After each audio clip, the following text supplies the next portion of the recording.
Hey everybody, video here for you today. I will have my promised video up sometime this weekend. I will finish that either tonight or tomorrow sometime. A little bit busy, but I can share this video today.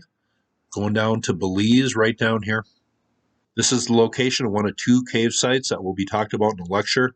I'm going to share this video here, about half of the 23-minute lecture, Ritual Caves of the Ancient Maya. And this is from European Association of Archaeologists. They make their videos shareable. This has only been watched 2 times. It was uploaded maybe 3-4 hours ago. But Holly Moyes does a lecture here. I just thought this was pretty fascinating. She talks about the symbolism in these Maya caves and what happened to the Maya culture around 950 of the current era. I will leave the link to the European Association of Archaeologists channel below. They make their videos under Creative Commons license, so anybody can upload one of these to your channel if you want. A lot of interesting topics here. I will also leave this link below, the ATM cave in Belize. This is one of the caves she spent a lot of years researching. This is called the Akdun Tunichal Muknal cave. Here is the opening to it. Some offerings were left here. She goes over why these offerings were left. I just thought this was an informative lecture. I like sharing stuff from other channels when I don't have time to make videos myself. But I've always wanted to talk about the Crystal Maiden. Here's a look at the entrance to the cave, but here is the Crystal Maiden right here. Interesting find, pretty famous in Belize, I guess. But this is located in the cave that she researches here, and she mentions it in her video. So that's part of the reason I wanted to share this today, but I will leave all these links below. Here is that lecture now. Hope you thought this was cool, and you all have. Very nice day. And so by the late classic period, this was the height of their civilization. Probably between 7 and 900 CE is when their populations are the highest, but it's also when things start to fall apart. Because what happens is they stop building buildings about 900, 950, start maybe around 850 in that area. They stopped writing, so our last monument is 909 at Tony Na, which is in Guatemala. The calendar changes, everything changes. And people, they don't just disappear and die, but the populations do, they lose their population. It becomes very, very low. People move out of this populated area where the rainforests are. They move down towards Yucatan where there's wells where you can get water. So I'm going to talk about two caves today. This one's called Akdun Tunichal Muknal. I did it for my master's thesis. And this one's called Chichimha. This was the one I did for my dissertation. So this is some of my earlier work, but I think it's important because it's very basic in telling us about the Maya and what we know about caves, right? And how we can think about cave use, especially during the late classic period when things are tumultuous, things are falling apart, there's lots of uncertainty, people are probably hungry. There's all of these things happening during this period. So let's start with Akdun Tunichal Muknal. As you can see, it's beautiful, by the way. It's a wet cave. There's a river that runs all the way through it. It has this gorgeous entrance. So it's literally kind of a mountain cave water type complex. This is the map that some cavers did many, many years ago. It's a 5-kilometer cave. There is early use, before the late classic period, up around the entrance. And then in the late classic period, they used this area. They called it the Maya levels. We called it the main chamber.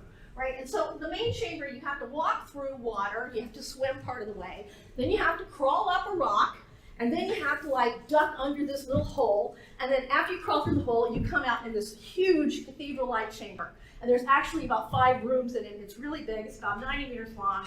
I recorded that chamber back in 1997 and 98. I have about 1,500 artifacts out of there, most of which are ceramics, but we see other things as well. So my goal for my MA was to look at how they were using the space, which would hopefully tell us of something about what kinds of rituals they were doing. So I was really hoping to, look at where they're putting things, and hopefully this would give me a hint as to what they were trying to do. But in my spatial analysis, I looked at things like, rocks, stalactites, pools, where are they putting things? As it turns out, most of the artifacts were placed in these gore pools. So these are brimstone dams, and they fill up with water when it rains a lot. So a lot of stuff in the chamber is actually cemented down in calcite from the constant, ebbing and flowing of the water and leaving this crystalline calcite on it. A lot of other things are put under drifts. So this is a grinding stone, a quite nice one, by the way, and it's under a drip, sitting on a stalagmite, and so when it rains, it fills up with water.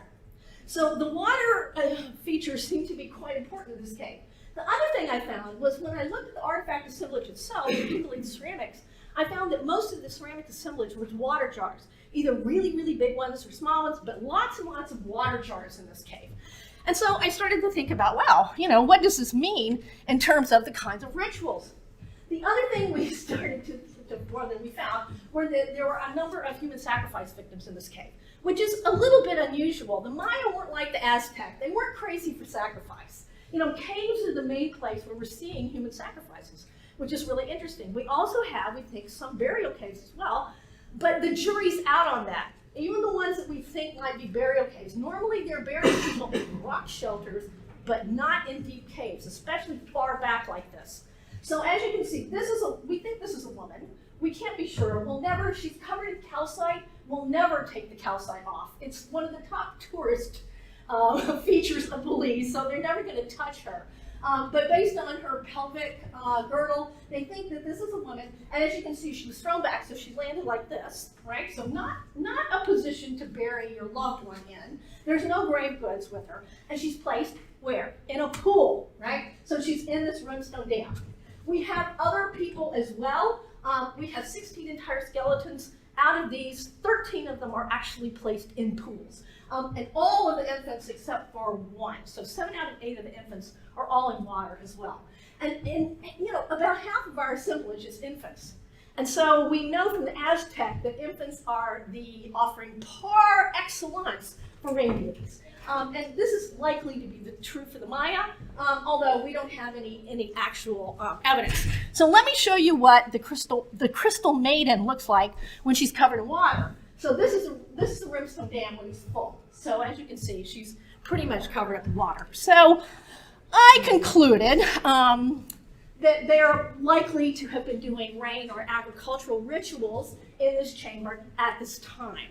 And so this is bolstered by Maya iconography. I'm just showing you a couple of examples here because of time, but there's many, many, many. This is a late classic vase. It's a drawing from a vase, and it shows this is chocolate rain god, ain't he pretty?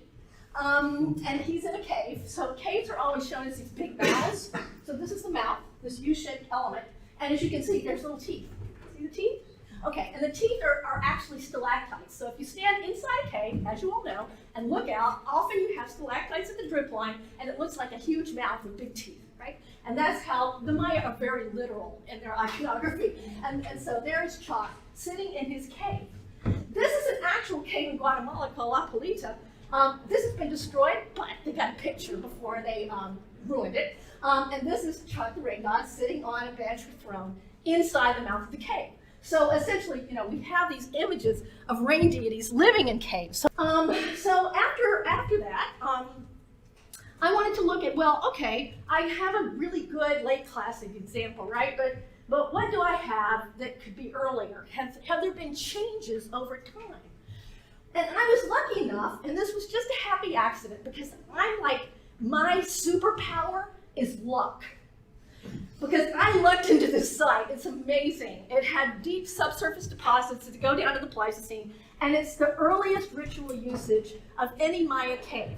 So one of the things I did was I excavated this cave. I also ran 42 radiocarbon dates, which is a lot for one cave, and I recorded all the different ceramics, and I dated all the ceramics so that I could really look at changes over time, both in the use of space, in the ritual assemblage, and I also did a study on use intensity, which I'm not going to talk about much today, but I published on this, where I actually looked at the charcoal in each level to see.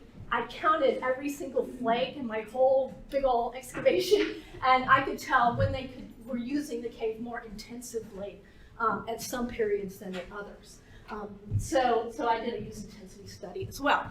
And in all three of these categories, I found changes, big changes over time, particularly between the early classic and the late classic period. So in the interest of time, I'm just going to show you this example of the artifact assemblage. So one of the things we're getting is in the early classic, you notice everything's broken up.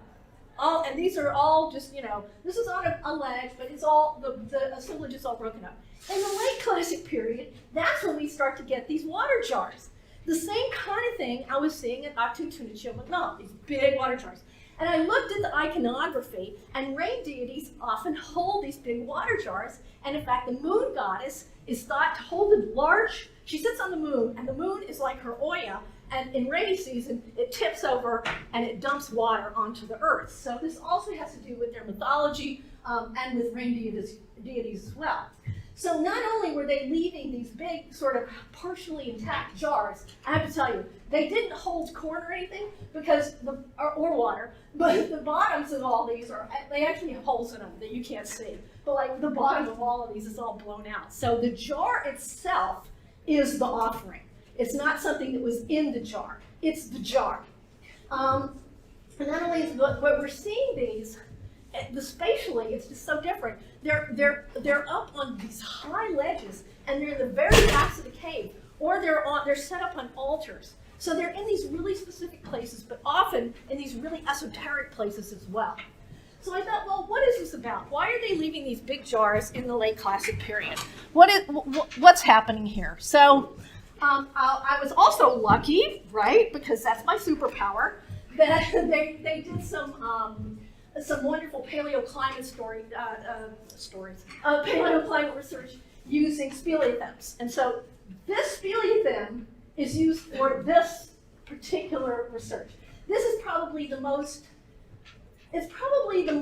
accurate and well-dated speleothem anywhere. It's amazing. Doug Kennett did this work. Okay, Doug Kennett did this work, and as you can see, the orange parts are droughts, right?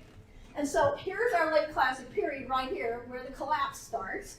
And so about 800, it starts to show that there's a precipitous drop in rainfall.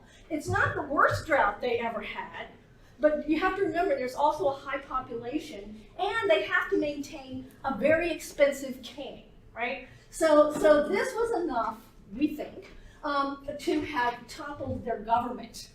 And it lasted for quite a long time. And then, it would get wet and dry, but then there's this huge drought that really, this is 100 years. I mean, this is really intense. So this was a very, very dry time in my area. So then I started to think, well, when I looked at my radiocarbon dates, I'm like, wow, they fit this exactly of when we see these changes in ritual practice. And so I've argued that this is what we call the late classic drought call, and that it's happening in caves, which should be no surprise to anyone.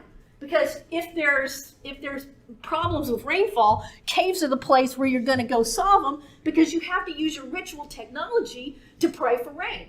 And this is the best place to pray for rain. During these really stressful times, what are people doing?